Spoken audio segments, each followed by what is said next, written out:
Hello बच्चों, welcome to my channel. आज हम पढ़ने वाले हैं shapes of orbitals, energies of orbitals और कैसे ऑर्बिटल्स में इलेक्ट्रॉन्स की फिलिंग होती है। ठीक है बच्चों, तो सबसे पहले है shapes of atomic orbital. Atomic orbital देखो, डिफरेंट एटॉमिक ऑर्बिटल्स की डिफरेंट शेप्स होती हैं।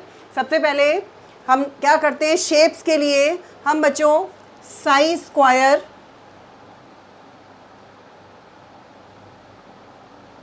साई स्क्वायर क्या होता है बच्चों, साई स्क्वायर होता है प्रोबेबिलिटी डेंसिटी और radius R. R is the distance from the nucleus. ठीक है, इलेक्ट्रॉन का डिस्टेंस है न्यूक्लियस से। साई स्क्वायर में प्रोबेबिलिटी डेंसिटी में और डिस्टेंस में अगर हम ग्राफ बनाते हैं तो बच्चों डिफरेंट ऑर्बिटल्स के लिए डिफरेंट ग्राफ हमें मिलेगा। ये ज़ीरो क्या है, ये न्यूक्लियस को रिप्रेजेंट कर रहा है। फॉर 1s ऑर्बिटल, अगर हम 1s ऑर्बिटल के लिए बना रहे हैं तो ये ग्राफ कुछ इस तरह का आता है।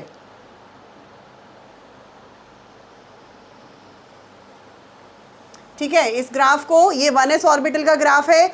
इससे हमें क्या पता चल रहा है कि न्यूक्लियस के पास प्रोबेबिलिटी डेंसिटी मैक्सिमम है। ठीक है, इलेक्ट्रॉन के मिलने की सबसे ज़्यादा जो प्रोबेबिलिटी है वो न्यूक्लियस के पास है। जैसे जैसे डिस्टेंस बढ़ रहा है वैसे वैसे प्रोबेबिलिटी डेंसिटी क्या हो रही है, कम होती जा रही है। ठीक है, ऐसे ही अगर हम यही ग्राफ 2s ऑर्बिटल के लिए बनाते हैं तो हमें ये ग्राफ कुछ इस तरह से मिलता है बच्चों। जैसे जैसे डिस्टेंस बढ़ेगा प्रोबेबिलिटी डेंसिटी कम होगी, एक पॉइंट पर ज़ीरो हो जाएगी, फिर बढ़ेगी, मैक्सिमम होगी और फिर कम होनी शुरू हो जाएगी। इस तरह का ग्राफ हमें मिलता है।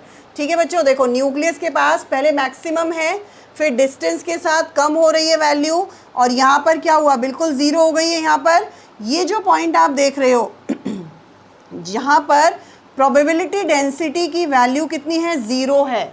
इस जगह को, इस प्लेस को हम कहते हैं नोड। ठीक है, तो नोड क्या होता है बच्चों, ये क्या है, हमारा नोड है ये, दिस इज नोड। तो नोड को हम कैसे डिफाइन कर सकते हैं बच्चों, node is the region where the probability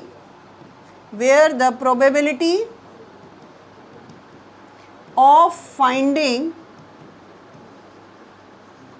an electron is zero। ठीक है, मतलब कि यहाँ पर इलेक्ट्रॉन बिल्कुल नहीं मिलेगा, तो उस जगह को हम क्या कहते हैं, नोड कहते हैं। यहाँ पर प्रोबेबिलिटी डेंसिटी बच्चों क्या है, बिल्कुल ज़ीरो हो गई है। ठीक है, तो ये तो हुआ प्रोबेबिलिटी डेंसिटी की बात की, कहाँ पर इलेक्ट्रॉन हमें मिलेगा और नोड क्या होता है। अब हम शेप की बात करते हैं, बाउंड्री सरफेस डायग्राम। हमें पता है कि around the nucleus there is a probability density of finding an electron. ठीक है, न्यूक्लियस के चारों तरफ एक पर्टिकुलर एरिया में इलेक्ट्रॉन के मिलने की प्रोबेबिलिटी होती है। तो अगर हम डायग्राम बनाते हैं, बाउंड्री सरफेस डायग्राम बनाते हैं, तो एस ऑर्बिटल की जो शेप होती है बच्चों वो स्फेरिकल होती है। S orbital is spherical in shape. ये हमने बनाया है, ये एस ऑर्बिटल है। ठीक है, यानी कि मैक्सिमम जो प्रोबेबिलिटी है ऑफ फाइंडिंग एन इलेक्ट्रॉन वो कहाँ पर होगी, अगर यहाँ पर न्यूक्लियस है तो वो यहाँ पर इसके अंदर हो सकती है इलेक्ट्रॉन के मिलने की प्रोबेबिलिटी। ठीक है बच्चों, 90% प्रोबेबिलिटी मतलब मैक्सिमम प्रोबेबिलिटी इस एरिया के अंदर होगी। तो इसमें जो शेप आ रही है वो स्फेरिकल आ रही है फॉर एस ऑर्बिटल। ठीक है, एस ऑर्बिटल के लिए। अगर हम ऐसे ही पी ऑर्बिटल के लिए शेप बनाते हैं, पी ऑर्बिटल, तो हम देखते हैं कि पी ऑर्बिटल की शेप होती है dumbbell shape. P orbital dumbbell shape की तरह होता है, डम्बल होता है ना बच्चों, उस तरह से शेप होती है। और इसमें दो लोब्स होते हैं, जैसे डम्बल में दो लोब होते हैं ऐसे ही पी ऑर्बिटल में दो लोब होते हैं। पी ऑर्बिटल कितने होते हैं, 3 होते हैं। आपने देखा था, अगर एन की वैल्यू, अगर एल की वैल्यू की बात करते हैं, चलो हाँ, अगर एल की वैल्यू 1 है तो ये पी ऑर्बिटल को रिप्रेजेंट करती है। इसके लिए अगर हम ml निकालते हैं तो -1, 0 और +1 3 वैल्यूज़ आती हैं। यानी p जो सबशेल होती है उसमें 3 ऑर्बिटल होते हैं। p ऑर्बिटल कितने होते हैं हमारे पास, 3 होते हैं बच्चों। जिनके लिए वैल्यूज़ होती हैं -1, 0 और +1, उसको हम रिप्रेजेंट करते हैं px से, py से और pz से। ये 3 ऑर्बिटल्स होती हैं। x, y, z का मतलब है कि डिफरेंट एक्सिस के लॉन्ग प्रेजेंट है। px का मतलब है x एक्सिस पर है, py का मतलब है y एक्सिस पर है और pz का मतलब है z एक्सिस पर है। ठीक है, तो अगर हम इन्हें बनाएंगे तो बच्चों देखो इस तरह से बनेगा। पहले एक्सिस ड्रॉ कर लेते हैं हम तीनों ऑर्बिटल्स के लिए। मैं 2 डायमेंशनल फिगर बना रही हूँ। अगर मान लीजिए हमने इसको x एक्सिस मान लिया, ठीक है, तो ये px ऑर्बिटल जो आप बनाएंगे इस तरह से बनाएंगे x एक्सिस पर, 2 लोब बनाएंगे इस तरह से। ठीक है, तो ये 2 लोब बन गए, ये एक पॉइंट पर मिल रहे हैं 2 लोब्स। यहाँ पर जहाँ ये दोनों लोब एक दूसरे से मिलते हैं, यहाँ बिल्कुल प्रोबेबिलिटी 0 हो जाएगी इलेक्ट्रॉन की। इलेक्ट्रॉन कहाँ मिलेगा? या तो इलेक्ट्रॉन यहाँ मिलेगा हमें या इलेक्ट्रॉन यहाँ मिलेगा हमें। ठीक है, तो ये px ऑर्बिटल हो गई। अगर मान लीजिए हम इसे y मान लें तो ये y हो जाएगा py। इस एक्सिस को हमने y मान लिया, दिस इज py हो गया। इसमें भी 2 लोब बना दिए pz। अगर हमने इसको मान लिया z एक्सिस तो ये बच्चों z ऑर्बिटल हो गया pz। तो इस तरह से ये 3 p ऑर्बिटल्स की शेप है, px, py एंड pz। और s ऑर्बिटल स्फेरिकल होता है। जल्दी से बना लीजिए, दोनों ऑर्बिटल्स की शेप ड्रॉ कर लीजिए बच्चों, या स्क्रीनशॉट ले लीजिए। ठीक है, जल्दी करिए, हो गया। चलिए अब d ऑर्बिटल की बात आती है। d ऑर्बिटल की शेप कैसी होती है? ठीक है, देखो d ऑर्बिटल की शेप की अगर हम बात करें तो d ऑर्बिटल 5 होती है। कितनी होती है d ऑर्बिटल? 5 d ऑर्बिटल्स होती हैं। देखो l की वैल्यू कितनी होती है? 2। d ऑर्बिटल के लिए l की वैल्यू होती है 2 और ml की वैल्यूज़ कितनी निकलेंगी? -2, -1, 0, +1 एंड +2। तो कितने वैल्यूज़ आ गए? 5 वैल्यूज़ आ गए। इसका मतलब d सबशेल में 5 ऑर्बिटल होते हैं। कौन कौन से होते हैं? उनके जो नाम हैं बच्चों वो क्या होते हैं? नाम होते हैं dxy, dxy, dyz, ठीक है, dzx, dx square, y square, dx square, y square, ठीक है, एंड dz स्क्वायर। ठीक है बच्चों, तो ये 5 d ऑर्बिटल के नाम होते हैं। इनकी शेप देख लेते हैं हम, किस तरह से शेप होती है।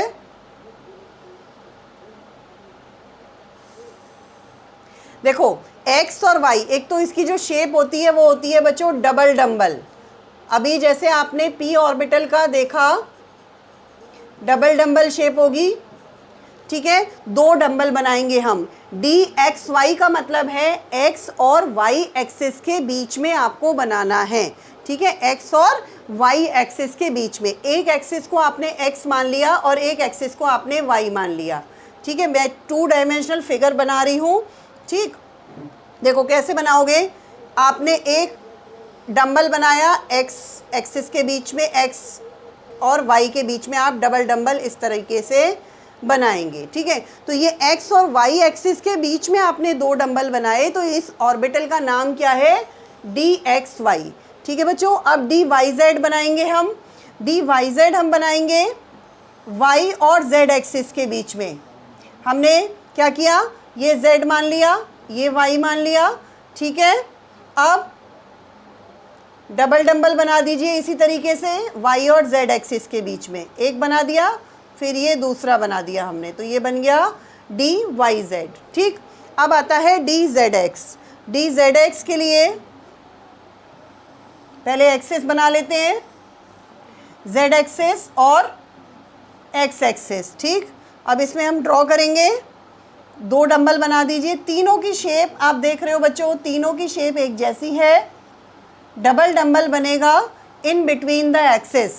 ठीक, तो सेम शेप है। dxy में x और y एक्सिस के बीच में बनाना है, dyz में y और z एक्सिस के बीच में बनाएंगे आप, और dzx में z और x एक्सिस के बीच में बनाएंगे। ठीक, अब है dx square y square. dx square y square की मैं ऊपर बना रही हूँ।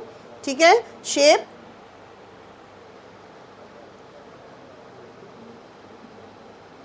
ये हमने बना दिया, एक हमने x एक्सिस ले लिया और एक हमने y एक्सिस ले लिया। बच्चों यहाँ पे इन तीनों ऑर्बिटल में हम इन बिटवीन द एक्सिस बनाते हैं और D X square Y square में जो शेप बनेगी वो ऑन द एक्सिस बनेगी, इस तरह से बनेगी।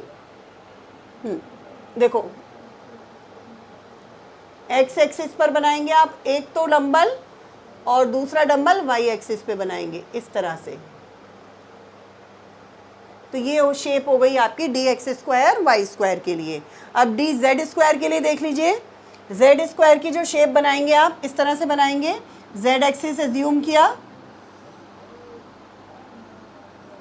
ये बनाया और बीच में एक रिंग बनाया, तो इस तरह का शेप होती है डी जेड स्क्वायर। तो बेटा ये बच्चों 5 डी ऑर्बिटल की शेप हैं, इन्हें जल्दी से ड्रॉ कर लीजिए, ये एग्ज़ाम में ड्रॉ करने के लिए आ जाती हैं एज इट इज़। ठीक है, इसे बना लीजिए अपनी कॉपी में या स्क्रीनशॉट ले लीजिए, जैसे भी हो जल्दी से नोट करिए। ठीक है, चलिए हो गया बच्चों। चलिए अब आगे चलते हैं हम। नेक्स्ट जो हमारा आता है एनर्जी, ये हो गई शेप। एफ ऑर्बिटल की शेप हमें नहीं पढ़नी है क्योंकि वो बहुत कॉम्प्लिकेटेड होती है, हमें एस पी और डी। अच्छा एक और चीज़, नोड की हम बात कर रहे थे बच्चों। नोड जो होती है, नोड किसे कहते हैं? Region where the probability of finding an electron is 0। ठीक है, ये जो नोड आपको बताई है मैंने, ये होती है radial node.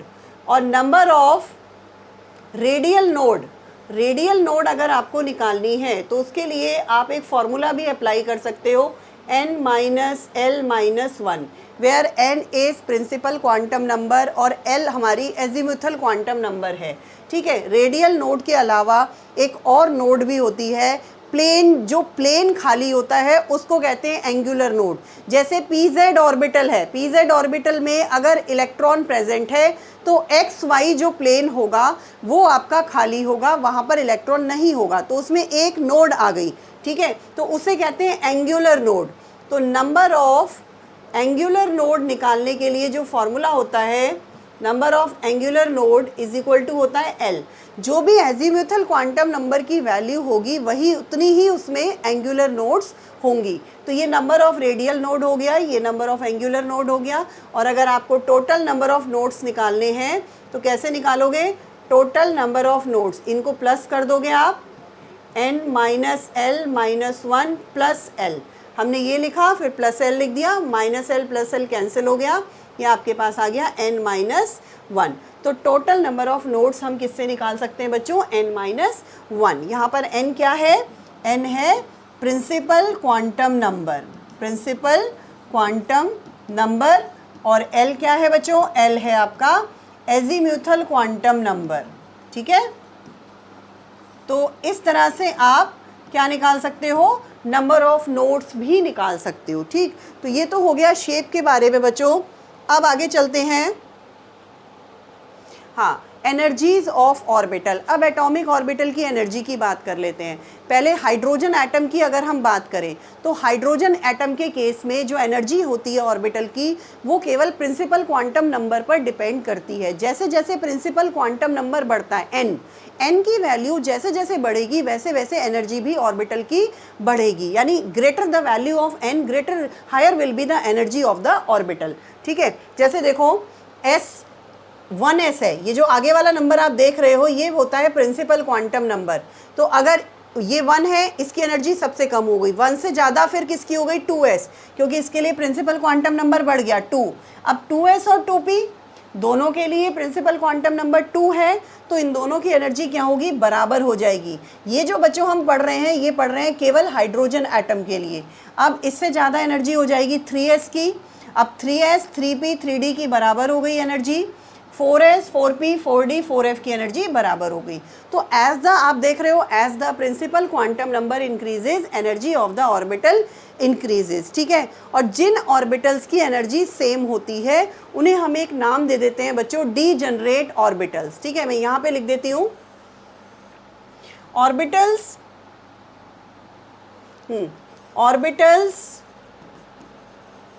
having same energy, orbitals having same energy are called, उसे हम क्या कहते हैं? are called degenerate orbitals। degenerate orbitals, ठीक है। उसको हम एक नाम देते हैं, जिनकी एनर्जी, जिन ऑर्बिटल्स की एनर्जी सेम होती है उन्हें हम डीजनरेट कहते हैं, ठीक है बच्चों। तो ये तो हुआ हाइड्रोजन एटम। हाइड्रोजन एटम के लिए जो एनर्जी है वो केवल किस पर डिपेंड करेगी? Energy of the orbital depends upon n, केवल प्रिंसिपल क्वांटम नंबर पर डिपेंड करती है। एज द n इंक्रीजेज, जैसे जैसे n बढ़ेगा वैसे वैसे एनर्जी भी बढ़ेगी, ठीक है। लेकिन फॉर मल्टी इलेक्ट्रॉन सिस्टम, अगर हम मल्टी इलेक्ट्रॉन सिस्टम की बात करते हैं, एक से ज़्यादा इलेक्ट्रॉन जब आ जाते हैं बच्चों, तो उन इलेक्ट्रॉन्स के बीच में रिपल्शन लगता है, ठीक है। और जो इलेक्ट्रॉन्स हैं वो डिफरेंट ऑर्बिटल्स में प्रेजेंट होंगे, कोई s में होगा, कोई p में होगा, कोई d में होगा।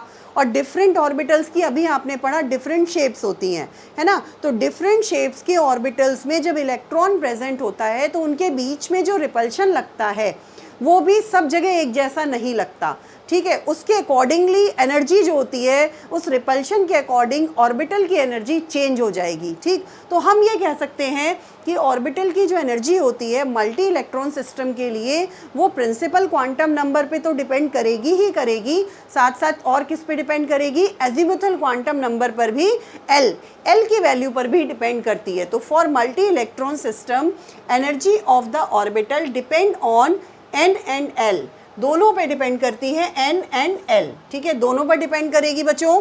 अब जो चीज़ दो पर डिपेंड कर रही है, अब n पे भी कर रही है, l पर भी कर रही है, अब हम जो एनर्जी का ऑर्डर बताएंगे ऑर्बिटल का, वो किसके अकॉर्डिंग बताएं? n के अकॉर्डिंग बताएं या l के अकॉर्डिंग बताएं? तो क्योंकि दोनों पर डिपेंड कर रही है एनर्जी, ठीक है। तो हम क्या करते हैं, हमने एक रूल बना दिया बच्चों जिसे कहते हैं n+l रूल। क्या कहते हैं? n+l रूल, ठीक है।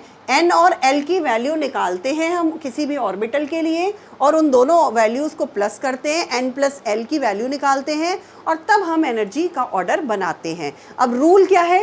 रूल समझ लेते हैं। रूल ये कहता है बच्चों कि जिस ऑर्बिटल के लिए n+l की वैल्यू कम होगी, जिस ऑर्बिटल के लिए n+l की वैल्यू कम होगी उसकी एनर्जी भी कम होगी, ठीक है। मतलब lower the value of n+l, lower will be the energy of the orbital, ठीक है। और अगर कोई दो ऑर्बिटल मान लीजिए ऐसे आ जाते हैं जिनके लिए n+l की जो वैल्यू आ रही है वो सेम आ रही है, एक जैसी आ रही है, तो फिर हम कैसे बताएंगे कि किसकी एनर्जी कम है? फिर हम बच्चों प्रिंसिपल क्वांटम नंबर n को देखते हैं, ठीक है। n की वैल्यू जिसके लिए कम होगी उसकी एनर्जी हम कम मान लेते हैं, ठीक है। तो रूल देख लीजिए क्या है, lower the value of n+l, n+l की वैल्यू जैसे ही कम होगी lower will be the energy, उसकी एनर्जी भी उतनी कम हो जाएगी। If two orbitals have same value of n+l, then the orbital with lower value of n, जिसके लिए n की वैल्यू कम होगी, विल हैव लेस एनर्जी, ठीक है। तो ये बच्चों n+l रूल होता है और इससे हम इसका स्क्रीनशॉट ले लीजिए, जल्दी से रूल्स नोट कर लीजिए और इसको स्क्रीनशॉट ले लीजिए, ठीक है बच्चों, जल्दी ले लीजिए। ले लिया? चलिए अब हम n+l रूल के हेल्प से सीक्वेंस निकालेंगे। पहले हम ऑर्बिटल्स लिख लेते हैं, ठीक है। कौन कौन से ऑर्बिटल्स होते हैं? n की वैल्यू निकालेंगे, उसके लिए l निकालेंगे और n+l निकालेंगे, ठीक है बच्चों। अब सबसे पहले ऑर्बिटल्स लिख लेते हैं, 1s, 2s, 2p, 3s, जो भी पॉसिबल ऑर्बिटल्स हैं उनको हम लिख रहे हैं, 3s, 3p, 3d, 4s, 4p, 4d, आगे तक आप ले सकते हैं, जितनी मर्जी ले सकते हैं आप, ठीक है। अब n की वैल्यू और n की वैल्यू हम इनके लिए कैलकुलेट करेंगे। अब देखो ये आगे वाला जो नंबर होता है ये n होता है और s, p, d, f से हमें l की वैल्यू पता चलेगी, ठीक है। हम जानते हैं l की वैल्यू 0 s के लिए होती है, l की वैल्यू 1 हो जाती है, p के लिए 2 हो जाती है, d के लिए और 3 हो जाती है f के लिए, ठीक। तो यहाँ पर n की वैल्यू हो गई 1, l की वैल्यू हो गई 0, 1 + 0 यहाँ पे 1 आ गया।